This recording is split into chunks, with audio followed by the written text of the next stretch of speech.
હાલો નમસ્કાર મિત્રો, તમે બધા મિત્રો માવા ઘણા બધા મિત્રો ખાતા હશે, પણ તમે સોપારીનું ઝાડ ન જોયું હોય તો હું તમને બતાવું સોપારીનું ઝાડ કેવું હોય તે.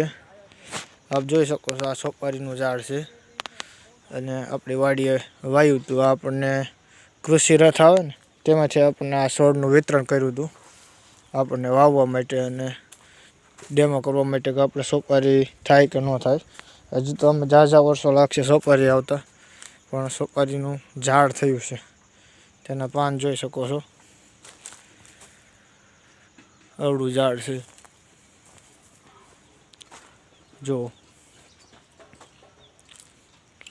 આ સોપારીનું ઝાડ હજી તો આમાં 6-7 વર્ષ લાગશે સોપારી આવતા, અને આ 5 વર્ષનું છોડ થયો છે.